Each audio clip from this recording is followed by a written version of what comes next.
video is incredibly exciting right now, I think, because so many of the platforms are becoming video first, right? Think about Facebook, Snapchat, other environments where video is really becoming a core part of the value proposition, both for content as well as for advertising. So the question that we asked is, how do you effectively measure video? What are the right questions to ask when you're measuring video? Should we simply count a video as being viewable at a minimum level? Or is there something else that we can learn about how somebody pays attention? And really what we decided to do was launch a new metric called the Moat Video Score. And we essentially asked 4 things. How long was the creative? How much of the creative did you hear or have a chance to hear? How much of the creative did you see or have a chance to see? And lastly, on how much of the screen? So if you think about television, it takes over the entire screen. You have a story being told with sight, sound, and motion over typically the entire length of the creative.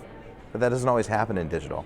And so in digital, we're trying to understand how video exposures work.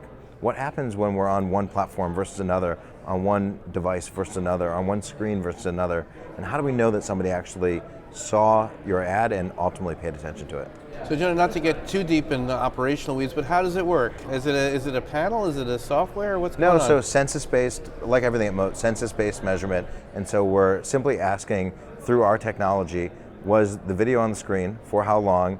Could you hear it for how long? And on how much of the screen? Interestingly, we've never really asked questions about what we call screen real estate. And so for the first time, we're asking, if you have an ad, is it on 10% of the screen or 100% or 50%? We think it may or may not impact effectiveness, but we think it's important to understand how much of the person's attention did you potentially get and for how long. So it becomes really, really critical, but 100% census level, meaning impression level, which we think is important. And who is in that census?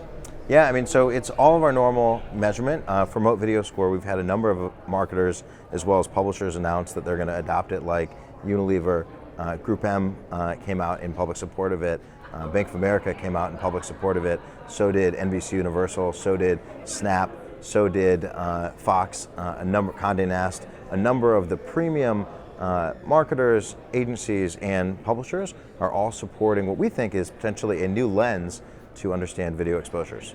Great. And any initial trends, thoughts, views from what will be found in this process? Yeah, I mean, I guess the first thing is that we are continuing to see a shift towards mobile and continuing to see a shift towards mobile video. The question that becomes is, how are we going to increasingly consume content in the future? And how is that going to change platform to platform, site to site? Is it going to be ambient background visuals like TV has been historically? Is it going to be on-demand, choose your own journey, as I think some of us have thought it will be? Or is it going to be somewhere in between? I think we're trying to wrap our arms around that. What we know for sure is that we're changing the way we consume content, number one, and we know for sure it's increasingly mobile and increasingly video. How that plays out, I think, is anyone's guess, but it's going to be fun to watch.